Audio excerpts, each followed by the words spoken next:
Hey guys, this is Myleik. This is the MyTaughtYou Podcast, and it has been far too long. I haven't recorded a podcast since 2021, and I will get into all of the reasons why and what I have been up to when I formally launch my podcast again in 2024. But for now, because I feel like I've been away too long, I feel like you and I need to have a few warm up sessions. And so it is October 31st. It is Halloween 2023. And I really enjoy spending time with you. And so, as the weather is cooling off, I have this really beautiful candle burning in my office. You have to try it, you guys. It is the Capri Blue Apple Cider Social Candle. I mean, it smells like holidays right now.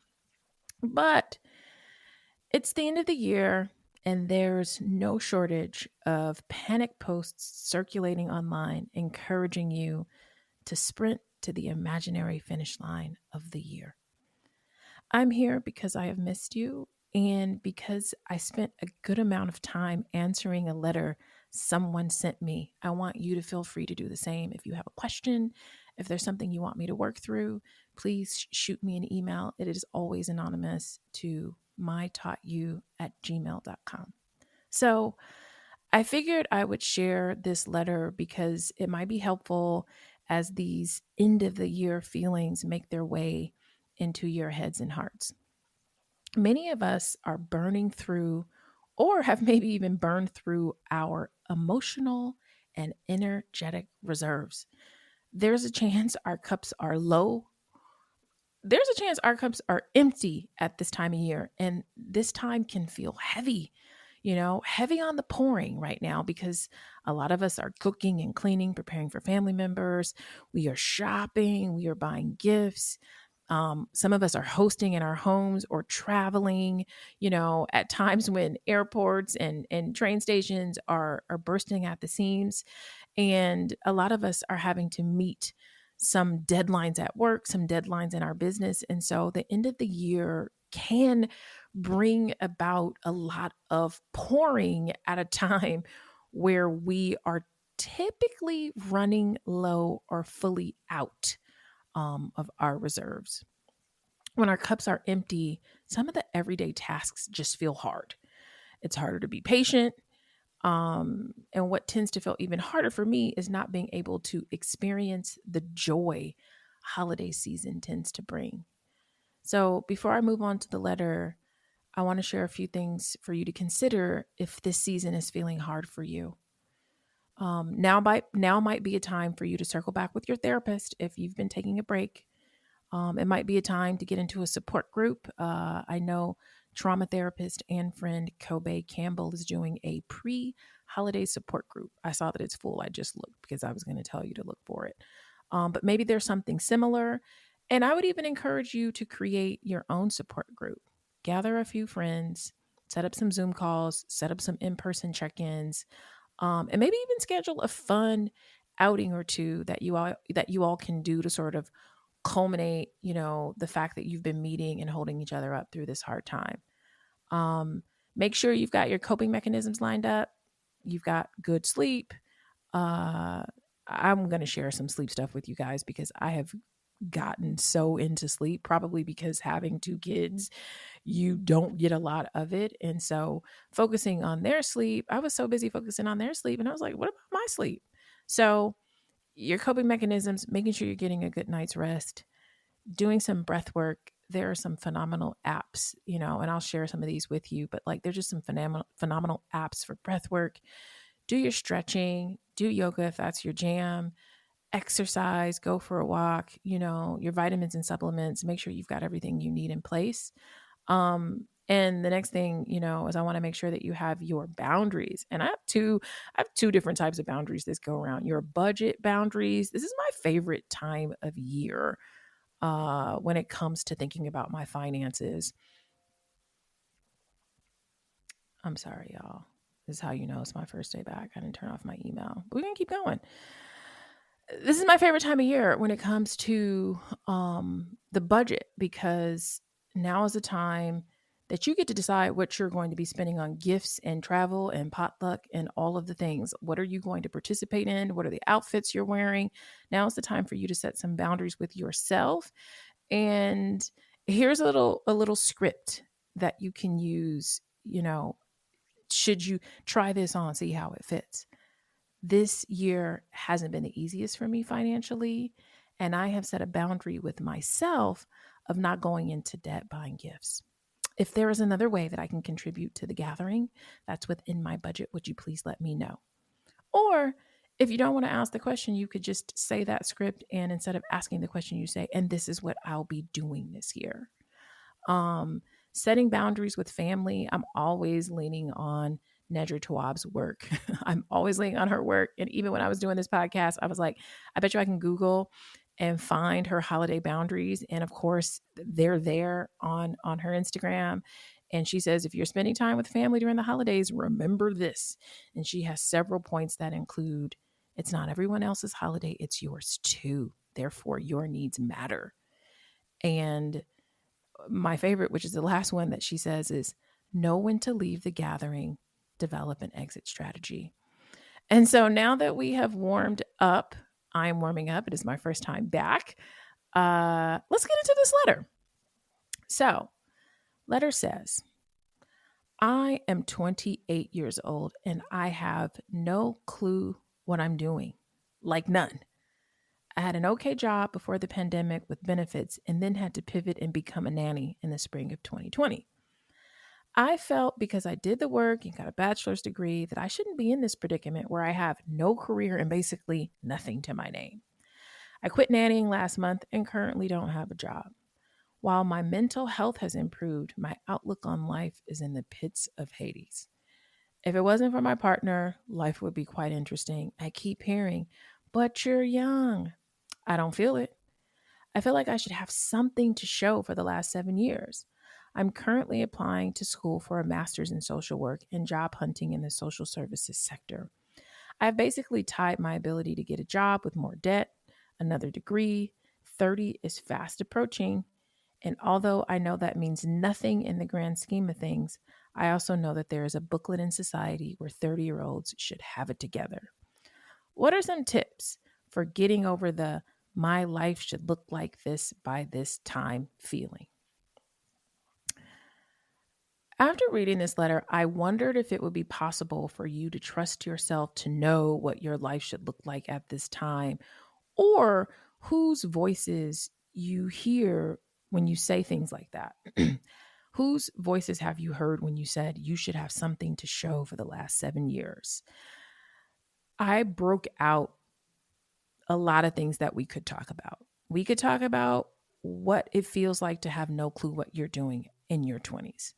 We could talk about the idea that having a degree should equate to a thriving career in cash.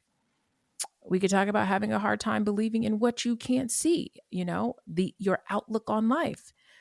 We could talk about racking up more debt, getting another degree, which I just cannot recommend. But the overall theme of the stuff that I'm going to tackle, and the last question I'm going to get to, is the idea of having it all together by any particular age. And so let's walk this down. We're going to start with having no clue at 28 years old. And we're going to just keep it simple with science. And maybe it's not that simple, but there's something about becoming a mother and really getting a front row seat to child development and just human biology, brain development. In our current society, the 18th birthday marks your official transition from childhood to adulthood. But there isn't really a clear line that separates your childhood from your adulthood. People are on a pathway. We're on a trajectory. And one key part of that trajectory is the development of your prefrontal cortex. This is something that I have spent a lot of time understanding as both of my children develop. The prefrontal cortex is a significant part of the brain that affects how we regulate our emotions, control our impulsive behavior, assess risk, and I have this bolded for you, and make long-term plans. Now, this part of the brain doesn't stop growing at 18.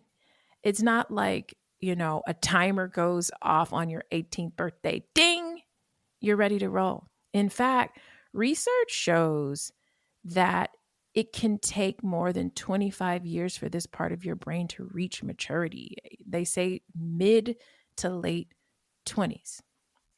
So while we're here, because I think this is really important, and understanding how the brain develops back to front and how the front is where all of this is, let's talk about the prefrontal cortex for just a little bit longer. And I promise not to bore you, but I think it's helpful to understand the science. So, neurobiologist Daniel Siegel, who has written incredible books. If you haven't read any of his books, I was introduced to him, with the whole brain child for my kids. And then I realized that he has written other books. But neurobiologist Daniel Siegel identifies 9 unique functions of the prefrontal cortex. We're going to run through them. Body regulation, monitoring your heart rate, your breathing, your digestion when we aren't on high alert. Attuned communication, effectively interacting with others on an emotional level. Emotional balance, response flexibility, empathy, insight. And for insight, it's the mindful awareness of our past and present that enables a realistic image of our future. Fear modulation, intuition, and morality. So society is signaling that by 18 years old, these are the things that we are supposed to be able to do before our bodies and our brains have even developed to the point of actually being able to do them. It makes sense that in your mid to late 20s, or it doesn't even matter, 30s, wherever you are, it makes sense that you don't have it all figured out by now if your brain even isn't fully baked or hasn't been fully baked for a while, right? And so we're just getting to that point where our brain has finally baked, and now we need to learn how to use this part of our brain. And so something that I have learned, y'all, is that the idea of being able to regulate your emotions and think soundly and all of that stuff is something that we should have learned from our caregivers. So if we had caregivers that were unable to regulate their emotions, things happen, no one helped them, there's a chance that they didn't have the skills to help us regulate ours. And so some of the work that I've been doing, why I have been gone from having the time to do this for the last few years, is that I realized quickly that I did not have the skills. My child is screaming, yelling, kicking. And if you had asked me, would I have a child that did this, I would have bet you no.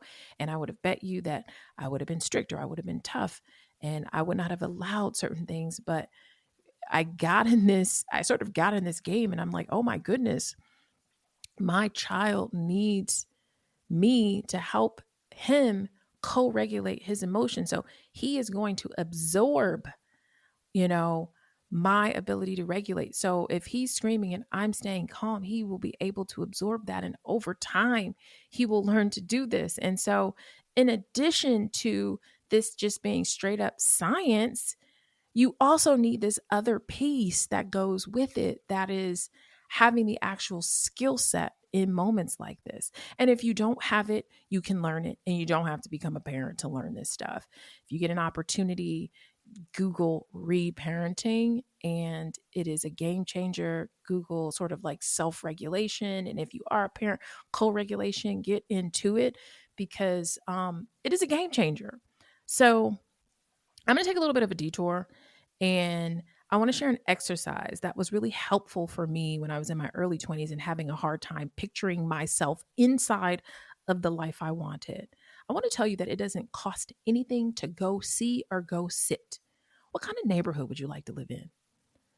Do some Googles and then go drive around those neighborhoods. Google things like cool, hip neighborhoods in my city, neighborhoods for singles in my town, neighborhoods for families in my town or another town. And so it won't cost you anything to do that if it's local. Go see a house you like. Go to an open house. Go see an apartment that you like. It costs nothing to go see. What kind of job do you want? What does the office look like? Where is the company located? Walk by, walk into the building, look around, look at the people. Imagine yourself in this life. Know someone that's living a life that looks like one you'd like. Talk to them. Ask a few questions. Look for some clues to help you build your life. And if you're feeling fancy, walk into the kind of stores you wish you could shop in. It costs nothing to go see, look around, try things on. Take a picture of yourself. Take a picture of yourself. No one can stop you from doing this. And because we know that all of life is not related to things, what do you imagine your life feels like? How much confidence do you have? What do you look like when you walk around? How tall are you standing? Is that chin propped? What is that hair? Is that hair swinging? What is it doing? What does your face feel like? Where are your shoulders sitting? What kind of hugs do you give?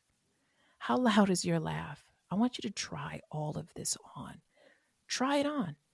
It costs nothing to try on your life. I'll say something quickly about having it all together at any age. Nobody has it all together. Most of us have idealized what life should look like, and society helps us do that. I remember the first time my therapist told me I had idealized my parents. I had to run home and look that up because that was a word I'd never used. And so the meaning is to represent as perfect or better than in reality. We do that a lot. Sometimes you might notice there are people who seemingly have it all and they're still unhappy. So many of us have the belief that when we check every box, then and only then will our lives make sense to us.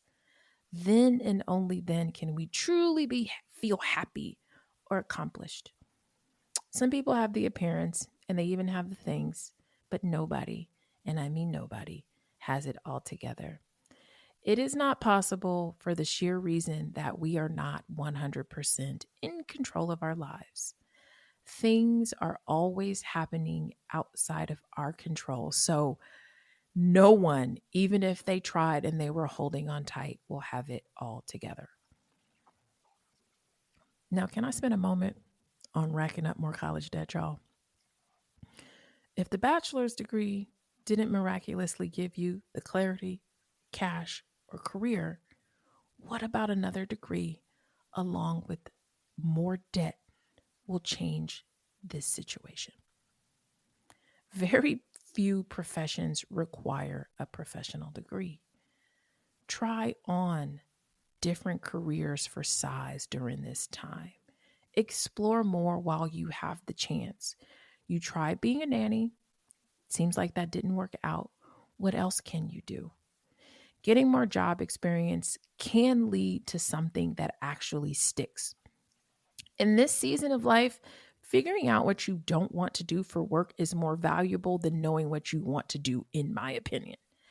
Save your money, take a class, or hire a coach directly in the field you're interested in learning, or even just hire a life coach to help you sort through and maybe determine a path. Like, there are people who do this professionally that are able to help you.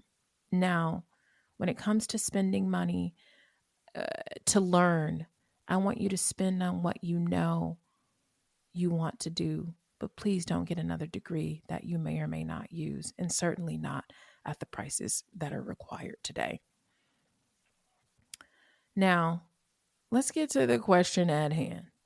What are some tips for getting over the idea that my life should look a certain way by now?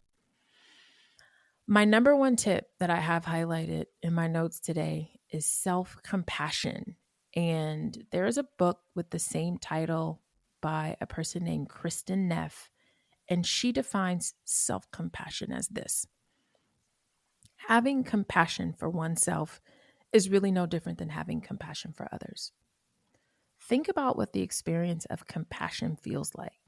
First, to have compassion for others, you must notice that they are suffering. If you ignore that homeless person on the street, you can't feel compassion for how difficult his or her experience is. Second, compassion involves feeling moved by others' suffering so that your heart responds to their pain. That's compassion. Self compassion involves acting the same way towards yourself when you are having a difficult time, fail, or notice something you don't like about yourself. Instead of just ignoring your pain with a stiff upper lip mentality, you stop to tell yourself, this is really difficult right now. How can I comfort or care for myself in this moment? If you want to explore some more of these ideas around self-compassion, I recently started reading the book Self-Compassion. I took the test, grab the book, take the quiz, but check out the website self-compassion.org. It is exquisite. And what I'm starting to notice as I sort of get on this other side of life is how important self compassion is. And it has been a muscle that I have built over the years. And so when I took the self compassion quiz, I scored really high. And I feel really proud of myself because I know that that is something that I have worked on and learned alongside my therapist. Something else I recommend, which I recommended earlier in this podcast, is getting professional help. Nothing has changed around here when it comes to my beliefs on the benefits of having a therapist. I've been on the board for Open Path Collective, which it's a nonprofit that provides affordable therapy for just over a year now. And I love learning and hearing about how many people are accessing this tool. And just know that our history shapes the way we see the world. And taking this growth journey alongside a professional, I feel helps add more details and more color to your story and ultimately helps you charge forward. Um, Another suggestion that I have is to embrace change. My favorite quote by Eckhart Tolle is accept, then act. Whatever the present moment contains, accept it as if you had chosen it. This will miraculously transform your whole life. If you haven't read the book, The Power of Now by Eckhart Tolle, I'm going to give you a short summary that I grabbed online. And I'm sharing the summary because I think it's helpful. It's just helpful because I really enjoyed it. And if you're like on the fence about whether or not you should read this book or get the audio, let me fill you in.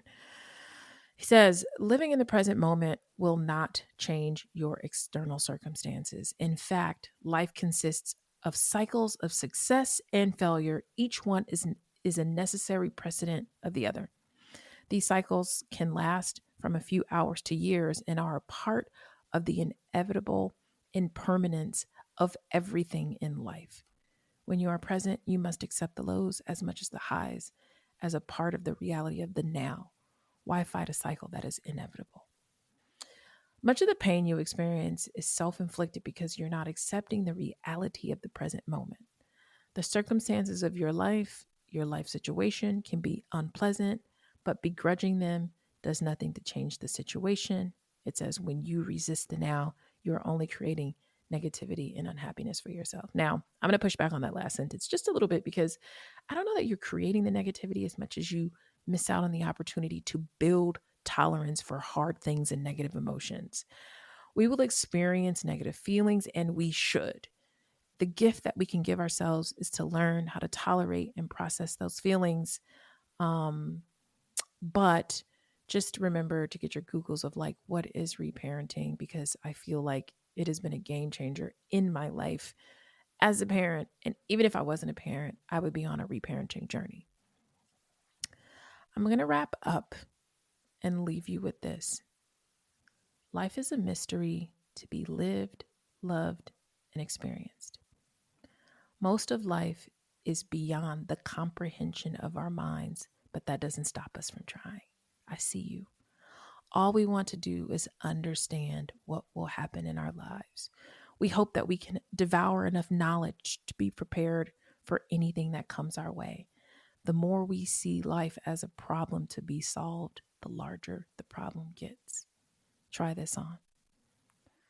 All of the information I have in this moment is exactly what I need to know. All of the information that I have in this moment is exactly what I need to know. And then I'm going to take a line from Kristen Neff's book, Self-Compassion. Rather than wandering around in problem-solving mode all day, thinking mainly of what you want to fix about your life, you can pause for a few moments throughout the day to marvel at what's not broken. I'm going to say that again. Rather than wandering around in problem-solving mode all day, thinking mainly of what you want to fix about yourself or your life, you can pause for a few moments throughout the day to marvel at what is not broken. Let's live in the mystery and embrace the many miracles we experience day to day, you guys. The way to support this podcast is by subscribing and rating it wherever you listen to podcasts. If you want more of this, tag me with your favorite quotes on your favorite social channels. And if you want to keep up with this podcast, and if you want to keep up with me and a lot of the new and exciting things I'm going to be doing, sign up for my newsletter at MyTaughtYou.com.